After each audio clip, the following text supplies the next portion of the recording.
सुनसान सड़क, चारों ओर सन्नाटा, दूर दूर तक कोई नजर नहीं आ रहा था। चारों तरफ हल्की हल्की धुंध फैली है।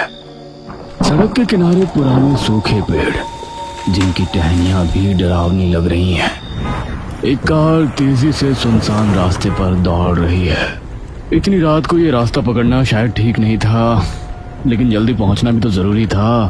वो गाड़ी चलाता जाता है, लेकिन मन ही मन बेचैन है। चारों ओर की खामोशी जैसे उसकी रगों में डर घोल रही हो। तभी अचानक उसकी नजर सड़क के किनारे पड़ती है। एक लड़की सफेद कपड़ों में खड़ी है, चेहरा झुका हुआ, बाल खुले हुए और हाथ से इशारा कर रही है, जैसे लिफ्ट मांग रही हो। अरे, इतनी रात को ये लड़की यहाँ क्या कर रही है? लगती तो सीधी सादी है, शायद किसी मुसीबत में हो। नहीं यार, रात में गाड़ी से बाहर निकलना सेफ नहीं रहेगा। अब बाहर में जाइए।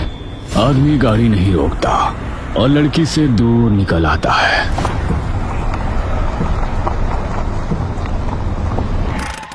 यार, वैसे उस लड़की को इतनी रात में यहाँ अकेला छोड़ना सही तो नहीं है। वैसे भी आजकल कितने हादसे हो रहे हैं, क्या करूं? चल, जो होगा देखा जाएगा। मदद करते हैं इस लड़की की।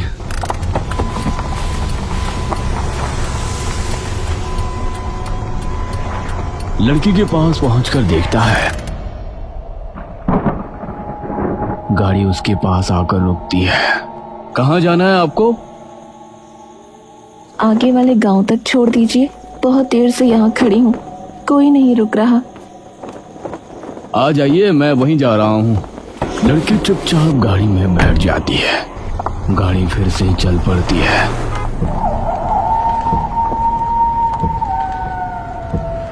और कभी कभी दूर से उल्लू की आवाज हल्की सी बोली सुनाई देती है।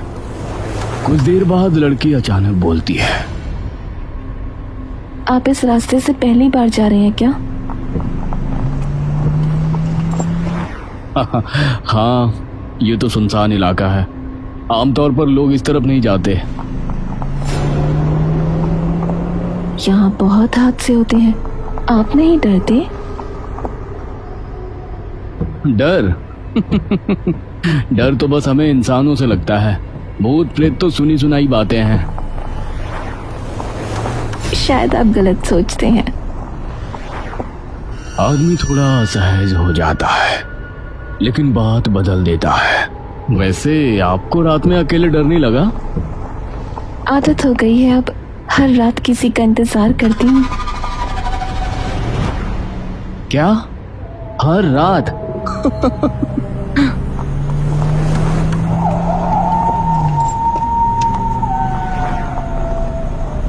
लड़की मुस्कुराती है, लेकिन आदमी उसे देख नहीं पाता क्योंकि वो आगे देख रहा है। तभी लड़की बोलती है, जरा आप आगे बाएं मुड़िए, शॉर्टकट है। आदमी बगैर शक किए बाएं मुड़ जाता है। रास्ता अब जंगल के अंदर घुसने लगता है। ये रास्ता तो सुनसान है, यहाँ तो अंधेरा भी बहुत है। कोई नहीं आता यहाँ, आप आराम से चलाइए। थोड़ी देर बाद लड़की कहती है, यहीं रोक दीजिए। आदमी गाड़ी रोकता है, लेकिन यहाँ तो कुछ भी नहीं है। आइए थोड़ा नीचे चलिए, मैं रास्ता दिखाती हूँ। आदमी थोड़ा झिझकता है, लेकिन उतर जाता है।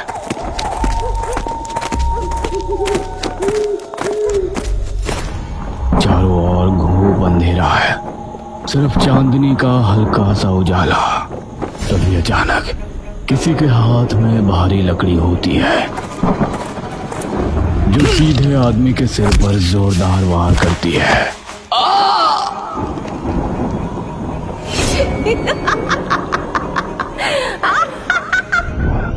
गांव में शादी का माहौल है।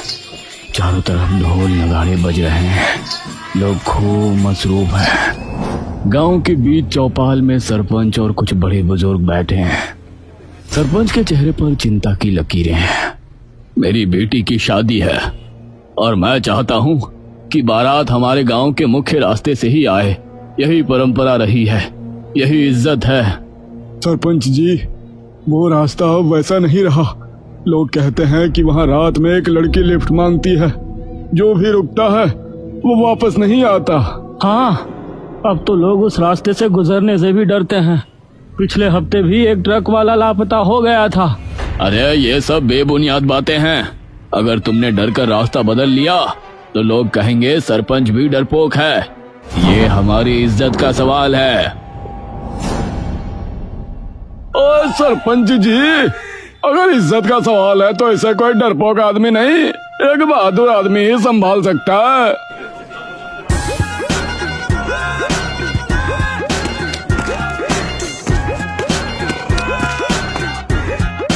अब मैं जाऊंगा। मैं भूत से नहीं डरता। कल रात मैं अपने ट्रक से उसी रास्ते से जाऊंगा। अगर सब ठीक रहा तो बारात भी वहीं से जाएगी। हाँ। अरे पर बलविंदर जी, लोग कहते हैं जिसने भी उस लड़की को लिफ्ट दी वो लौटा ही नहीं। अरे भाई, भूत भी डरते हैं मुझसे। मेरी मंझी हुई गाड़ी की आवाज से तो शैतान भी रास्ता छोड़ देते हैं जी। ठीक है बलविंदर, अगर तू हिम्मत दिखा सकता है तो कल रात तू जा। अगर सही सलामत लौट आया तो बारात उसी रास्ते से आएगी। पक्का जी, कल रात मैं आपको दिखाऊंगा कि डर सिर्फ दिमाग में होता है। बाकी गांव वाले अब भी आशंकित हैं। कुछ लोग धीरे धीरे कानाफूसी करते हैं। अगर बलविंदर भी नहीं लौटा तो फिर तो वो रास्ता हमेशा के लिए बंद समझो। अचानक हवा का एक ठंडा झोंका आता है। पास में रखा शादी का गुलदस्ता जमीन पर गिर जाता है। सब लोग थोड़ी चौंकते हैं। कहते हैं जब भी उस बुरे रास्ते का जिक्र होता है कोई ना कोई निशानी जरूर गिरती है। सन्नाटा छा जाता है। बलविंदर सिंह अपने ट्रक की तरफ बढ़ता है। उसकी चाल में आत्मविश्वास है। और कल देखता हूँ कौन सा भूत मेरे रास्ते में आता है।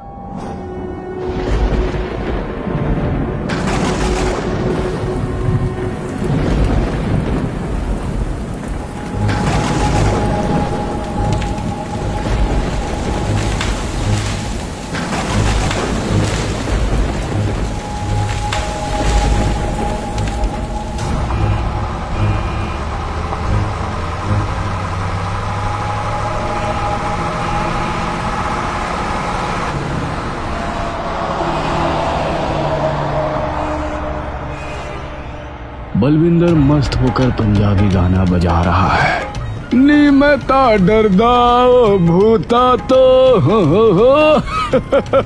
वो गाना बजाते हुए हंसता है। कभी साइड मिरर में देखता है तो कभी रोड पर नजर टिकाता है। कहाँ है वो भूत? अरे कोई दिखाई तो दो यार। बारिश तेज होती जा रही है।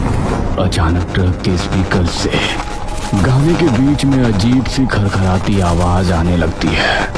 बचाओ, बचाओ, बचाओ।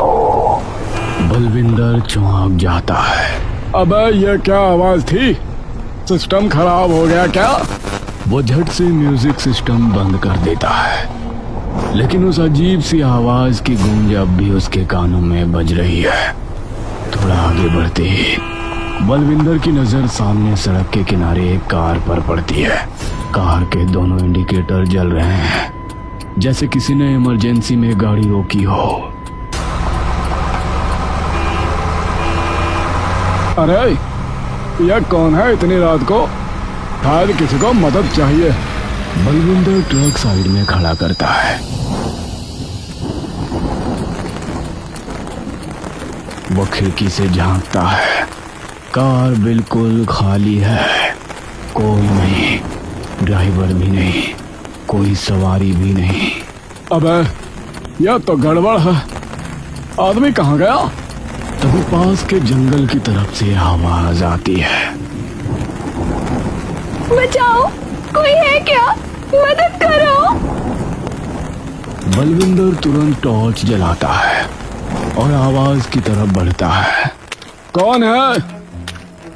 कहाँ हो? अरे आवाज करो। वो बारिश में भीगता हुआ गीली मिट्टी में फिसलते हुए जंगल के अंदर घुसता है। चारों ओर पेड़ पौधे झाड़ियों से टकराते हुए आगे बढ़ता है।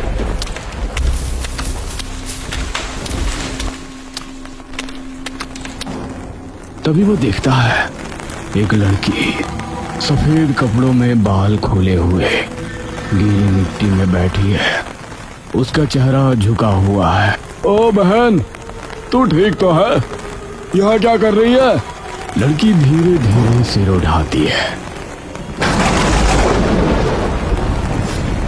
उसकी रूह कांप उठती है।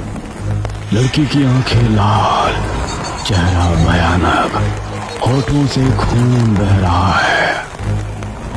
तू मुझे क्यों नहीं उठा कर लाया? तूने मुझे लिफ्ट क्यों नहीं दी? बलविंदर घबराकर पीछे हटता है। ओए ओए ओए, ये क्या है? बाबा जी, बचा लो। वो तेजी से मुड़ता है और गिरते पड़ते भागता है जैसे जैसे जंगल से बाहर आता है। लेकिन अब उसकी हालत और खराब हो जाती है। उसका ट्रक गायब है। सिर्फ वही कार खड़ी है जिसके इंडिकेटर अभी भी जल रहे हैं। लेकिन अब कार की ड्राइविंग सीट पर कोई बैठा है। वो काले कपड़े, भयानक चेहरा, खाली आंखें, एक अजीब सी काली आकृति बलविंदर की तरफ देख रही है।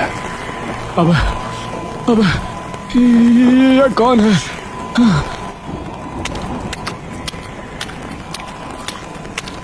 वो कार के अंदर झांकता है। तभी वो काली आकृति जोर से चिल्लाती है। तू नहीं बचेगा। बलविंदर डर से कांपते हुए पीछे हटता है। तभी काली आकृति गाड़ी स्टार्ट करती है और बलविंदर की तरफ दौड़ती है। बलविंदर भागता है लेकिन गाड़ी और तेज होती जाती है। ओए ओए, ये क्या है? रुक जा, मैं तो तुझे लिफ्ट देने आया था।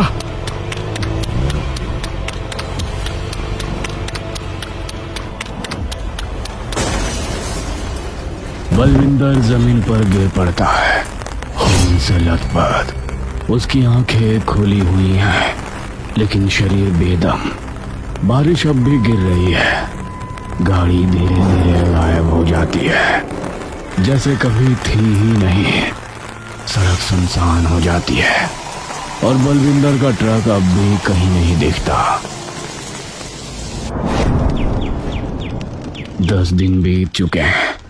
बलविंदर का कोई पता नहीं चला।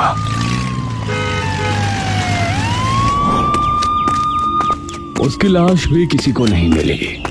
गांव में हर तरफ डर का माहौल है। चौपाल में गांव वाले इकट्ठा हैं। सभी के चेहरे सहमे हुए हैं।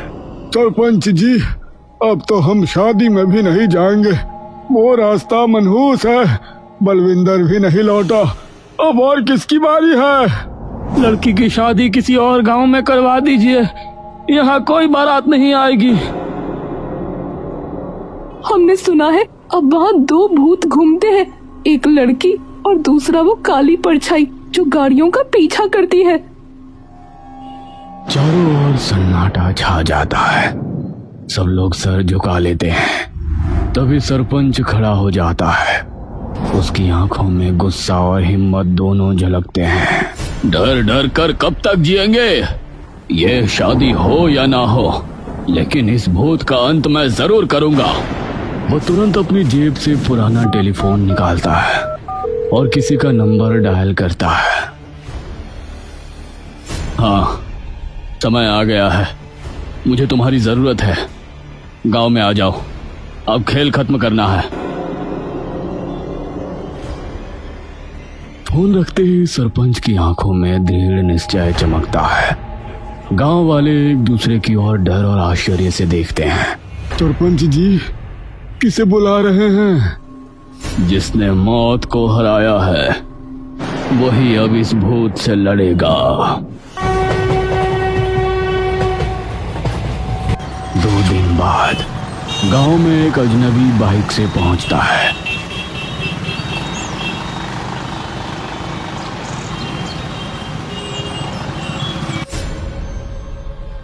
वो लंबा सादा कपड़े पहने हुए, बैग कंधे पर लटकाए हुए है। उसका नाम विशाल है, एक पैरानॉर्मल रिसर्चर। सरपंच विशाल से मिलते हैं, दोनों चौपाल में बैठते हैं। विशाल जी, हमारे गांव में एक बला है। लोग कहते हैं सुनसान सड़क पर एक लड़की भटकती है, लिफ्ट मांगती है और जो रुकता है वो मर जाता है। बलविंदर भी लापता हो गया। अब गांव वाले शादी में जाने से भी डर रहे हैं। सरपंच जी, मैं अंधविश्वास नहीं मानता।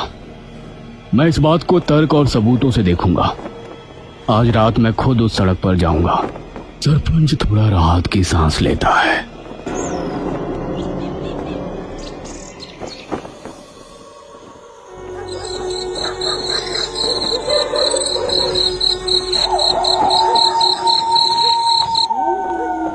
रात हो चुकी है, चारों तरफ सन्नाटा है, बस कभी कभी झिंगुरों की आवाज।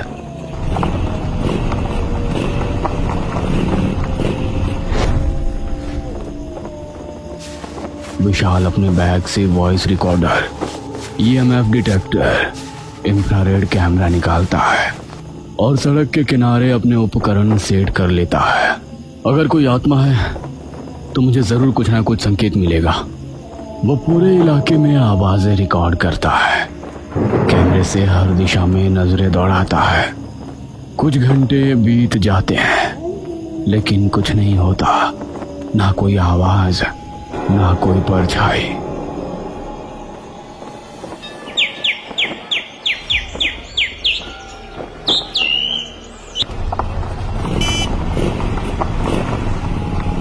सुबह होते ही विशाल गांव लौटता है।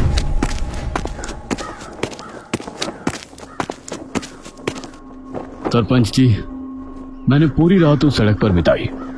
मुझे कोई भूत प्रेत नहीं मिला। ये सब लोगों का वहम है।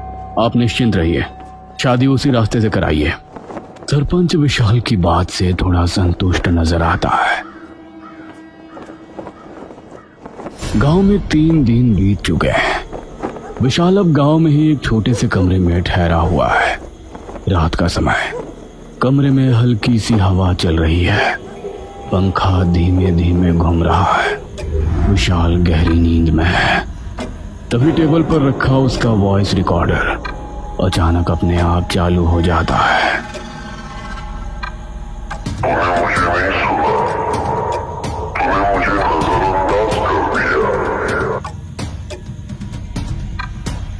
विशाल की नींद टूट जाती है।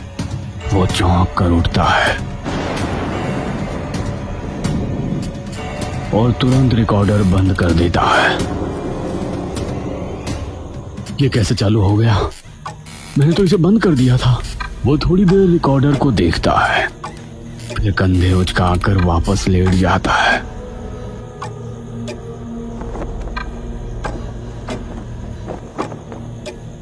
कमरे में एकदम सन्नाटा है, पंखा घूमता जा रहा है।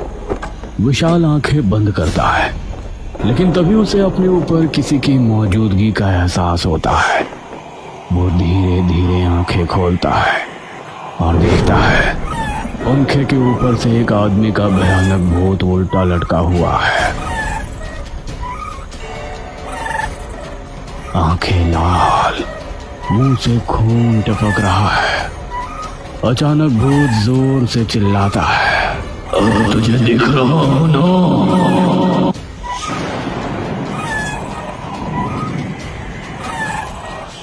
वो विशाल के ऊपर जोर से छलांग लगाता है।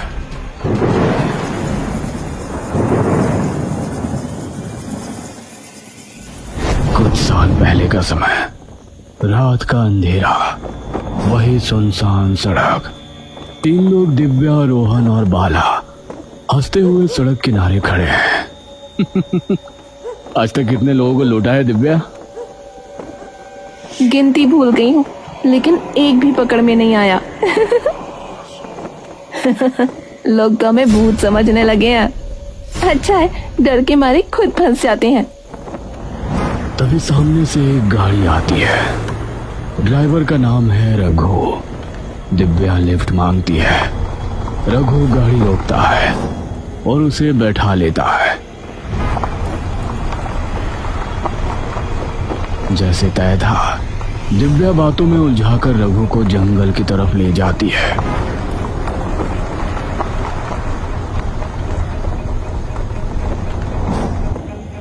और जैसे ही रघु गाड़ी से उतरता है, पीछे से रोहन और बाला उसके सिर पर वार करते हैं। लेकिन इस बार रघु बेहोश नहीं होता, वो वहीं गिरकर मर जाता है।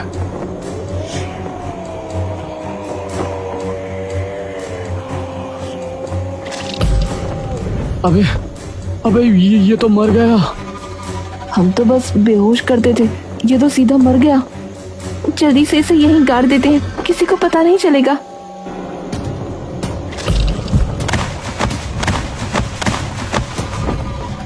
तभी रघु की लाश को जंगल में गाड़ देते हैं। जैसे ही वो रघु की गाड़ी में बैठकर निकलने लगते हैं, सामने सड़क पर रघु का भूत खड़ा दिखता है। गाड़ी अपने आप लॉक हो जाती है। अंदर से धुआं भरने लगता है। तीनों बुरी तरह घबराते हैं। दरवाजा खोलो, खोलो! ये क्या हो रहा है? कोई बचाओ! धीरे धीरे तीनों दम घुटने से मर जाते हैं।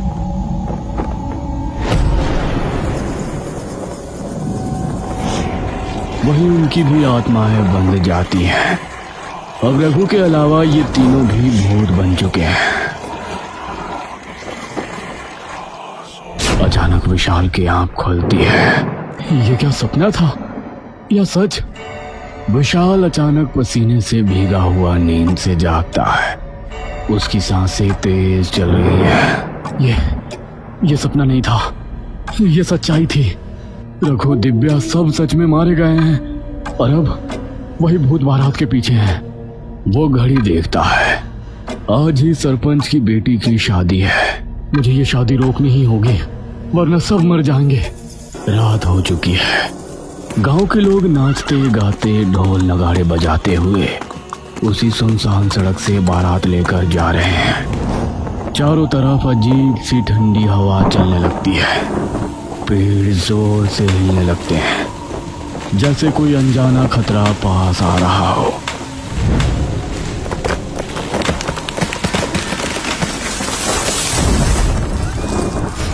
सब लोग चौंक कर रुक जाते हैं। कई लोग पीछे हट जाते हैं।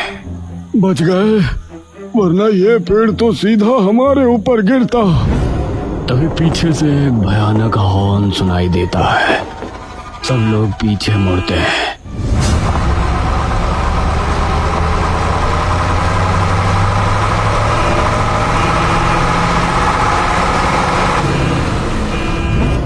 ये कौन है? ट्रक में रघु का भूत साफ दिखाई देता है। उसकी आंखें लाल, चेहरा खौफनाक। ट्रक तेज हॉर्न मारता हुआ बारातियों के बीच से गुजरता है। कई लोग जान बचाकर भागते हैं, कुछ लोग ढूंढ दिए जाते हैं। चीख पुकार मच जाती है। दुल्हा घोड़ी पर सरपंच और बारातियों के साथ दुल्हन के पास पहुंचता है। उनका स्वागत धूमधाम से किया जाता है। अरे, बारात तो आ भी गई। लगता है वो सरदार जी सही कह रहे थे, उस जगह कोई भूत नहीं है। वैसे भी मैंने जो देखा वो एक सपना था। पूरी शादी अच्छे से हो जाती है और दुल्हा दुल्हन सुहाग रात के लिए अपने कमरे में चले जाते हैं। आप कुछ खा लीजिए, थक गए होंगे ना। दुल्हा दूसरी तरफ मुंह करके रो रहा है और रोते रोते वो डरावने तरीके से हंसने लगता है। जैसे ही दुल्हन दूल्हे के कंधे पर हाथ रखती है। क्या हो गया आपको?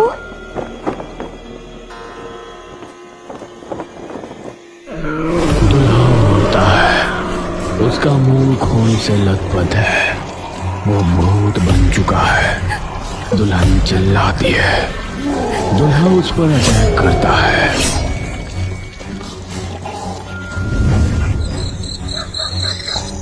थोड़ी देर बाद विशाल अपने कमरे में सो रहा है। तभी उसके दरवाजे पर दस्तक होती है। कौन है इतनी रात में? दस्तक बढ़ने लगती है। दस्तक अब तेज हो जाती है। कौन है? कौन है दरवाजे पर? लगता है कुछ गड़बड़ है। हम देखते हैं पूरी बारात भूत बन चुकी है और सरपंच का भूत विशाल के दरवाजे को तोड़ रहा है। उसके पीछे बाकी सारे बाराती हैं। विशाल डरते हुए अपने दरवाजे को देख रहा है जो बस टूटने वाला है। बाहर से भूतों की डरावनी आवाजें आ रही हैं। एक कदम से दरवाजा टूट जाता है।